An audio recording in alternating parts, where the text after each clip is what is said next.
Now, the UNNEB were very, very successful in their research. And such authors like Nick Cook, in his book, The Hunt for Zero Point, has done a lot of excellent investigative work into what technology the National Socialists were able to develop. And there's some excellent academics who are looking at this. One guy is Nicholas Goodrich Clark from Exeter University. He's a professor in the School of Western Esotericism there. But he's also a specialist on the occult research of the UNNEB. There is much black technology that is around that we don't know about. I am going to propose to you that whilst I'm not in any way disputing that there are UFOs that do not originate on this planet, there are certainly UFOs, what we would regard as UFOs, that do. And this technology has probably been around for 50, 60 years. The reason Patton did not go hell for leather for Berlin at the end of the Second World War was because he was instructed to make a beeline for the Skoda factory that was just across the border in Czechoslovakia, because that was where a whole bunch of the German scientists were based who were working on a lot of the esoteric projects. And these scientists were smuggled back to America under an operation called Operation Paperclip. And top of that list was a guy called Werner von Braun, who, of course, ultimately developed the rocket system that allegedly took man to the moon. Has anybody ever wondered why it is that all the moon landings occurred under the Nixon presidency, the most honest president in history? You recognize this symbol as the death head symbol of the SS, except this isn't the death head symbol of the SS. This is the death head symbol of Skull and Bones. Hitler's SS was known as the Brotherhood of Death. Skull and Bones is known as the Brotherhood of Death. And there is another group that we'll look at later that's also known as the Brotherhood of Death. Very, very strange bedfellows. Skull and Bones really came to the fore when George Bush became president, but more so, of course, when he was running against John Kerry, because they were both Skull and Bonesmen. And the media failed to probe this very strange coincidence. Only 15 people are inducted into Skull and Bones in Yale every year. It's estimated that there's something like about 500 and maybe 550 Bonesmen alive. And yet these guys are very much at the top of the tree throughout the powerful organizations in the US. This is my chart of the hierarchy of the brotherhoods in the US. This is the way it works. This is how everybody is kept under control in the US. So, if you don't want to call it the United Soviet States of America, you can call it the United States of Freemasonry. Skull and Bones at the top. They fought long and hard for the ascendancy, and they're there. They have made sure that they have players at the senior level on the Council on Foreign Relations and the Trilateral Commission. Now, Skull and Bones is unique to Yale, so that means there's a hell of a lot of other universities that obviously are not covered by Skull and Bones. And these guys are mopped up by Phi Beta Kappa, which is one of the oldest fraternities in the US. Phi Beta Kappa was established on December the 5th, 1776.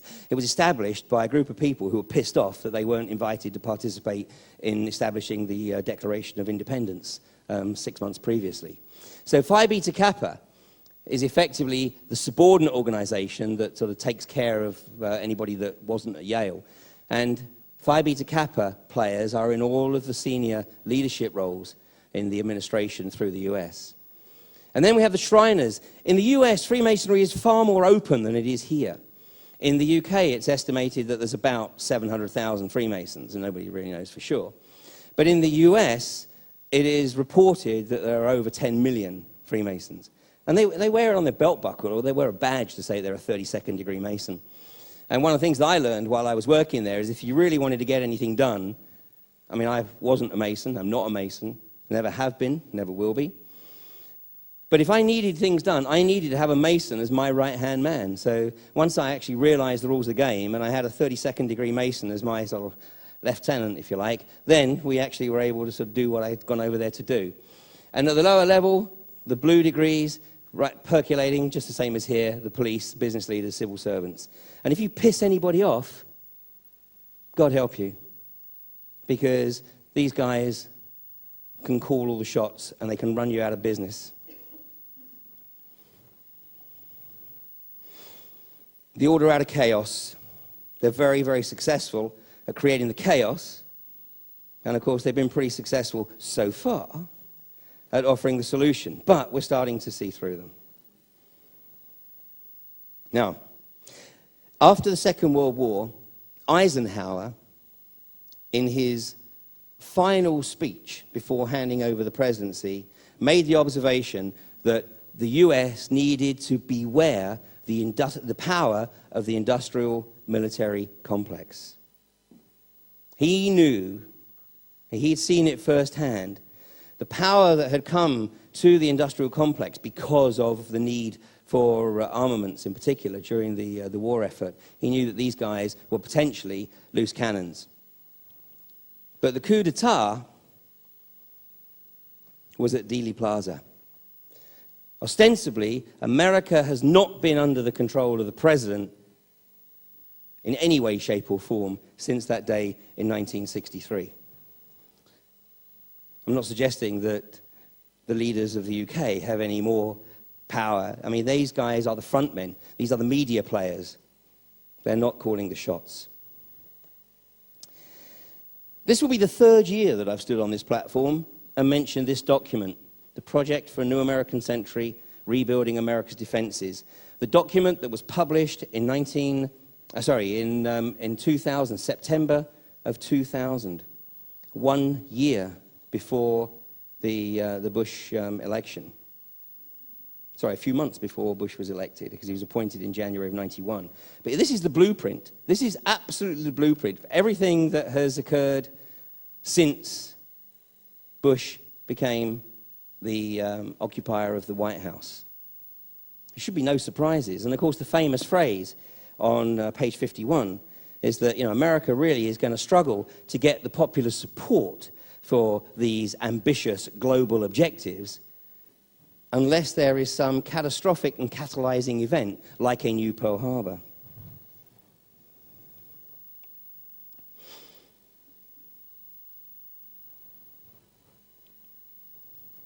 And these are the guys.